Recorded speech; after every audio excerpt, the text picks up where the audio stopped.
So hey guys, welcome back to our channel and this is voice of Tarun. நம்ம வந்து சேனலில் வந்து கடைசியாக வந்து போட்ட ஃபைட் வந்து எல்லாருக்கும் பிடிச்சிருந்துச்சா, அது வந்து நல்லா இருந்துச்சா, அதை வந்து மறக்காமல் சொல்லிவிடுங்க.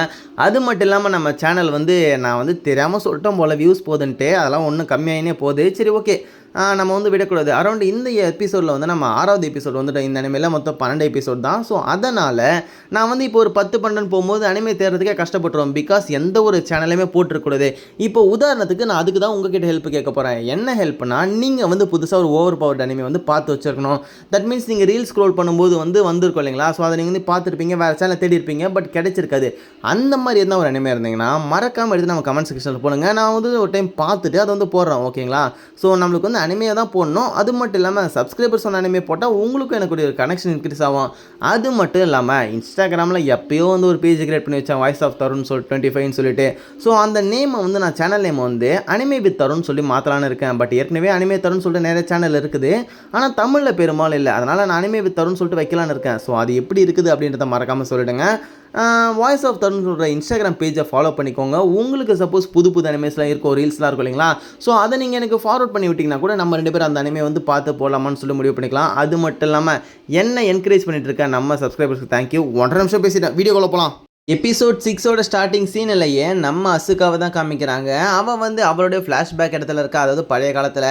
நம்ம அசுகா வந்து நான் போன எபிசோடில் சொன்ன மாதிரி ஒருத்தர் ஒரு டைமில் சேர்ந்தவங்க. அதில் நம்ம ஹீரோ மாடர்ன் டேஸு, காசுகா இதுன்னு தெளிவாக காமிக்கல. பட் அசுகா வந்து 90s காலகட்டத்தை சேர்ந்தவன். நம்ம பாஷையில் சொன்னால் 90ஸ்ன்னு சொன்னால் நல்லாயிருக்கும் இல்லைங்களா? ஸோ அதனால தான் 90s காலகட்டத்தில் நம்ம அசுகாவோட ஃபேமிலி வந்து பயங்கரமான பணக்காரங்க. கிட்டத்தட்ட நம்ம அசுகாவோட பர்சனல் அசிஸ்டன்ட் தான் இப்போ பக்கத்தில் வருது. அவன் என்ன சொல்கிறான்னா, மேம் உங்களுக்கு நிறைய ஒர்க் இருக்குதுன்னு. அதுக்கு அசுகா என்ன சொல்கிறேன்னா, எனக்கு புரியுது, எங்கள் தாத்தா வந்து ஒரு பதவியில் இருக்கிறதுனால அவரோட சொத்து பொறுப்பு எல்லாத்தையும் நான் தான் பார்த்துக்கணுன்றதுனால எனக்கு இவ்வளோ தொல்லை வருமானு. மேம் நீங்கள் அதுக்கெல்லாம் கவலைப்படாதீங்க, நான் உங்களுக்கு ஜூஸ் என்ன தரட்டுமே. இல்லை பரவாயில்ல, நான் இப்போ போய் ரெஸ்ட் எடுக்க போகிறேன்னு சொல்லிட்டு அவள் கதவை திறந்துட்டு உள்ளே போய் பார்த்தா தான் தெரியுது. அந்த டைமில் தான் எபிசோட் 1ல் வந்து ஒரு லெட்டர் கிடச்சிருக்கோம் பார்த்தீங்களா, அதாவது லிட்டில் கார்டனோட லெட்டர். மக்களே இந்த பேர் வந்து ஒரு சின்ன குழப்பம் இருக்குது. அதாவது என்னென்னா, இது வந்து லிட்டில் கார்டன், ஓகேங்களா? அங்கே போட்டி நடக்கிறது வந்து லிட்டில் கார்டனில். அது மட்டும் இல்லாமல் அங்கே நடக்கக்கூடிய காம்படிஷன்ஸ்க்கு பேர் தான் வந்து கிஃப்ட் கேம்ஸ்னு சொல்லுவாங்க. ஒன்றுக்கு ஒரு பேர் இருந்தாலுமே அது எல்லாத்துமே வந்து கிஃப்ட் கேம்ஸ் நம்ம ஐடென்டிஃபை பண்ணிக்கலாம். பார்த்தா இது எல்லாமே நம்ம அசுகாக்கு ஒரு கனவாக வந்திருக்குது. கதவை தட்டிட்டு பார்த்தா நம்ம காசுகாபே வந்து இதே மாதிரி நேற்று வந்து பறந்து வந்து விழுந்த அந்த லெட்டரை கொடுக்குறா. அந்த லெட்டரை எடுத்துக்கிட்டு உடனே நம்ம ஹீரோ பார்க்க வந்தான். நம்ம ஹீரோவை பாருங்களேன், கிட்டத்தட்ட 150 புக்குக்கு மேலே நம்ம ஹீரோ படித்து முடிச்சுட்டு இருக்கான். பக்கத்தில் இருக்கக்கூடிய ஜின் வந்து படிக்க ட்ரை பண்ணி நம்ம ஹீரோ கூட போட்டி போட முடியாமல் தூங்கிட்டு இருக்கான். இதை நம்ம ஹீரோ ஏஞ்சி பார்த்துட்டு, உன்னால் என் கூட காம்படேட் பண்ண முடியல, எனக்கு தெரியும் நீ இப்படிலாம் தான் சீக்கிரமாக ஒரு நல்ல லீடராக வர மாட்டேன், சரி ஓகே பட் பழகிக்கலாம் அப்படின்னு சொல்லிட்டு நம்ம ஹீரோ வந்து பக்கத்தில் பார்க்கும்போது என்ன சத்தன்னு பார்த்தா, இந்த இடத்துக்கு அசுகா ஓடி வரா. அசுகா ஓடி வந்தோடனே, ஹே அசுகா நீ எந்திரிச்சிட்டியா, சரி ஓகே நான் இப்போ தான் தூங்க போகிறேன், குட் மார்னிங் சொல்லிட்டு நம்ம ஹீரோ கண்ணை மூட, நான் வந்திருக்கேன் நீ இந்த நேரத்தில் தான் தூங்க போகிறேன்னு சொல்லிட்டு அவள் ஓடி வந்து ஒரு கிக்கு விடுவா பாருங்க. நம்ம ஹீரோ தப்பிப்பான்னு பார்த்தா கிடையாது, தூங்கிட்டு இருந்த ஜின்னு தூக்கின்னு வந்து மூஞ்சிலே விடுவான் பாருங்க. வந்த கிக்கு நேராக ஜின்னு மூஞ்சிலே விழுந்துடும். ஜின்னு பாவம் அடிபட்டு உட்காந்து மூணில் பேண்டேஜ் போட்டுட்டு இருக்கா. சரி எதுக்காக இங்கே வந்த, உனக்கு தெரியுதா நீ எவ்வளோ கெட்ட பொண்ணாக இருக்க பாரு, ஒரு குழந்தைய போட்டு இப்படி அடிச்சிருக்கேன்னு.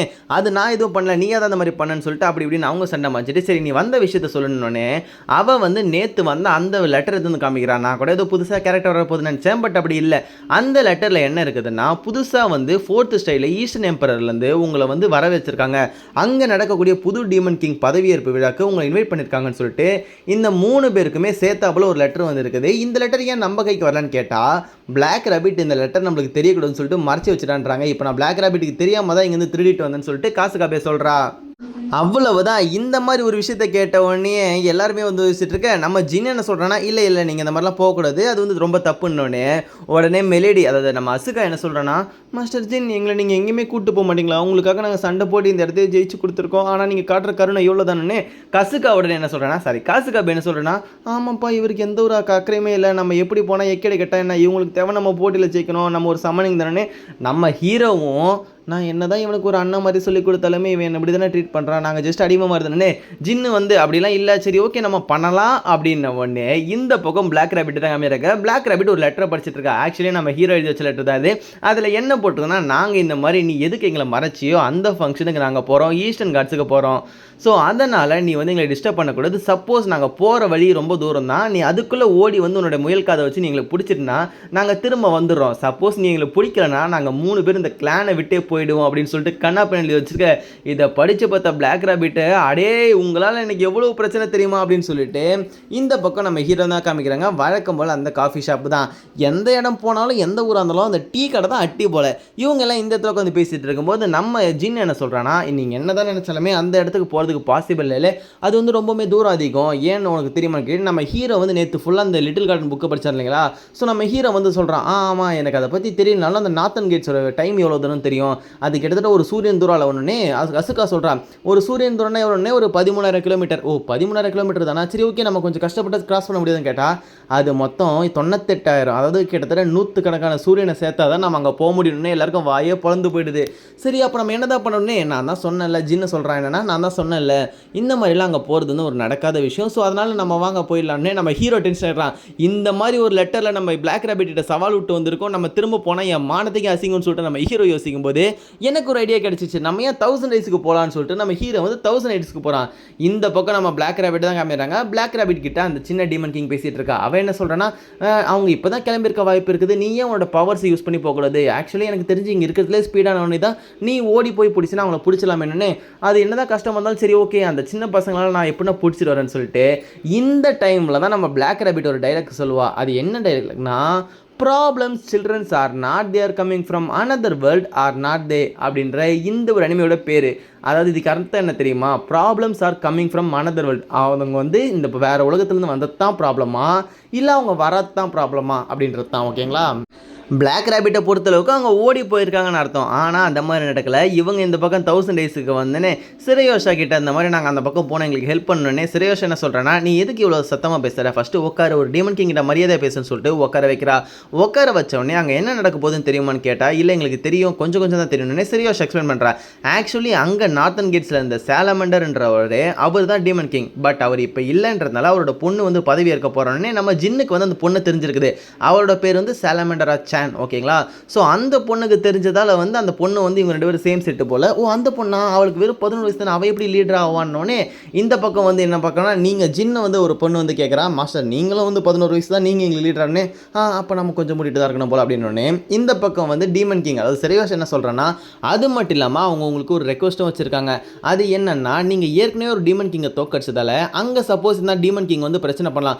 ஏன்னா அது வந்து ஒரு நார்த்தன் கேட்ஸ் இருக்கத்திலே ஒரு பெரிய இடம். உதாரணத்துக்கு இந்த ஃப்ளோர் மாஸ்டர் பற்றி உங்களுக்கு தெரியுமான்னு கேட்டேன். நம்ம ஹீரோ வந்து சொல்கிறான், எனக்கு கொஞ்சம் கொஞ்சம் தெரியும் சிரியோஷ் எக்ஸ்பிளைன் பண்ணுறான். நான் வந்து ஏற்கனவே உங்ககிட்ட சொல்லியிருக்கேன் இல்லைங்களா, ஒரு லேயருக்கும் ஒரு டீமன் கிங் இருப்பாங்கன்னு சொல்லிட்டு.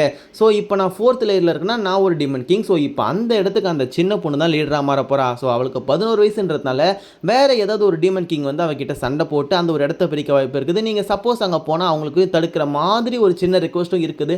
அதை நீங்களே ஏற்றுக்குங்களான்னு கேட்டோடனே நம்ம ஜின் வந்து சரி ஓகே அதை நாங்கள் பண்ணுறோம் அப்படின்னு சொல்லியிருக்கான். ஸோ ஓகேங்களா, இது ஜஸ்ட் ஒரு வாய் வார்த்தை தான், இது வந்து ஒரு போட்டியாக கிடையவே கிடையாது. இந்த பக்கம் வந்து சரி ஓகே நான் இன்னொரு டீட்டெயில் சொல்ல போகிறேன். நம்ம ஹீரோ வந்து ஸ்டாப் பண்ணிடுறான். சிரயோஷா நீ நிறுத்து, நீ இவ்வளோ நேரம் கதை சொல்லிட்டு இருக்க, இன்னும் எங்களை பிளாக் ராபிட் வர பிரச்சனை மாட்டி விட்டுற போகிறோன்னே, நீ இன்னும் அடுத்து சொல்ல போகிற கதை எவ்வளோ நேரம் போகும்னு கேட்டால் சிரயோஷா அதுக்கு என்ன சொல்கிறான்னா, நான் அடுத்து சொல்ல போகிற கதை வெறும் 1 hour தான் போகணுன்னே. வேலைக்கே ஆகாது, எங்களை இந்த இடத்த விட்டு கூட்டிகிட்டு போ சீக்கிரமாக, அது கிட்டத்தட்ட 98 கிலோமீட்டர், நீ ஏற்கனவே 1/2 மணி நேரம் வீணாக்கிட்டோன்னே.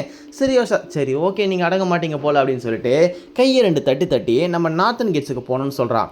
அவ்வளோதான். இந்த பக்கம் நம்ம ஹீரோ பார்த்துட்டு சரி எங்களை எப்போ தான் கூப்பிட்டு போகிறேன்னே, என்னது எப்போ தான் கூப்பிட்டு போறியா, நம்ம வந்துட்டோம்ப்பா அப்படின்னு பார்த்தா அவளோட வீடே அப்படியே டெலபோர்ட்டாகி ஜஸ்ட்டு 2 செகண்டில் 98,000 கிலோமீட்டர், சாரி 900, அது எப்படி 9 லட்சம் கிட்ட இருக்குன்னு நினைக்கிறேன், நம்பர் சரியாக கவனிக்கல. ஓகேங்களா, ஏன்னா கிட்டத்தட்ட அரௌண்ட் ஒரு 100கணக்கான சூரியன் ஸ்பேஸை சுற்றி வரணும். ஸோ அதனால் அது ஒரு 9,80,000 கிலோமீட்டர் இருக்குன்னு நினைக்கிறேன். அதை வந்து ஜஸ்ட்டு 2 கிளாப்பில் தூக்கிடணும் இவங்க